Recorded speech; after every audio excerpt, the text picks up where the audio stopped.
Hindi man umuulan, hindi man nakalakasan yung hangin, napakalaki pa rin ng swells at saka ng alon.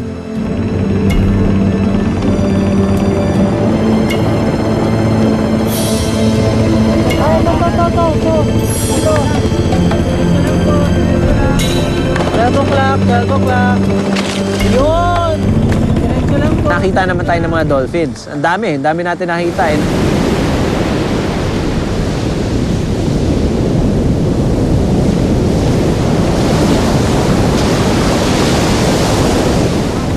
Maalan na guys!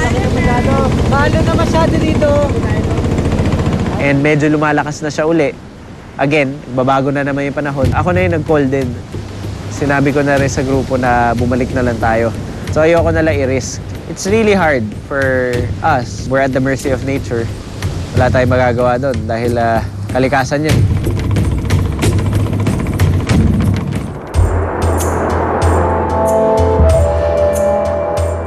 Kinaumagahan, may araw nga pero masungit naman ang dagat.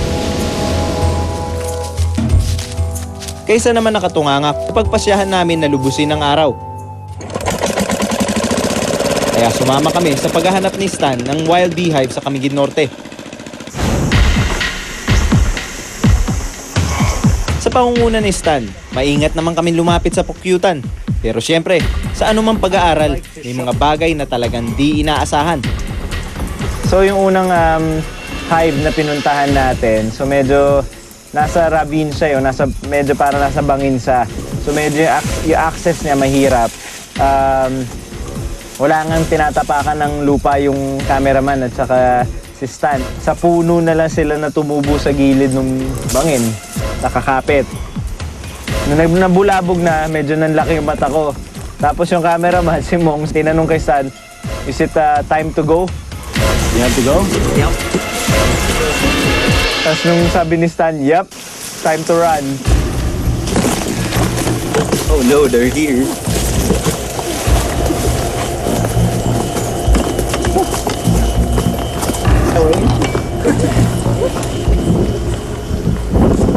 Well, nakagat ako isa dito sa likod. Tapos si Mong dun siya sa maisan tumakbo. Yeah, when they attack, they all attack at once. Because I saw how the colony just dispersed. Yeah. Si Stan ay isang Canadian bee farming consultant na inimbitahan ng Cagayan State University para pag-aralan kung paano palaguin ang pag-harvest ng wild honey sa mga karatig pook.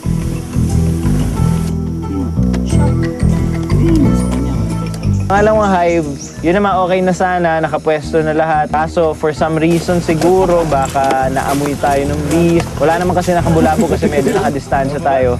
Bigla na-agitate sila. Ito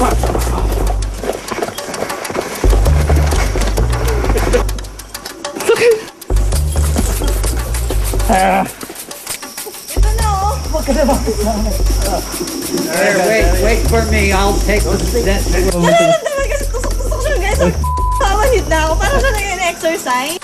Sa katunayan, ang bee sting ay hindi kagat ng bubuyog, kundi ang pagtusok sa ating balat ng malakarayom na bahagi ng puwitan ng bubuyog.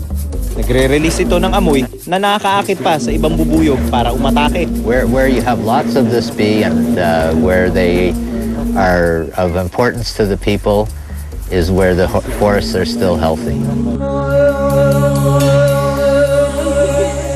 Sa ngayon, may 3 araw na rin kaming nasa isla ng Camiguin Norte. Pagbigyan sana kami ng panahon sa mga susunod na araw at na makalaot ang makasalumuha ang mga balyena sa dagat. Noong nakaraang taon, sunog balat ang tirik ng araw at may mga pagkakataon pa na mahinahon ng dagat.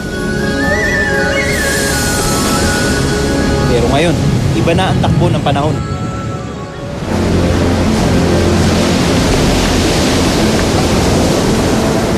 This program is being brought to you by Wings Total Care, Pocari Sweat, Nissin Seafood Cup Noodles, and Smart Dishwashing.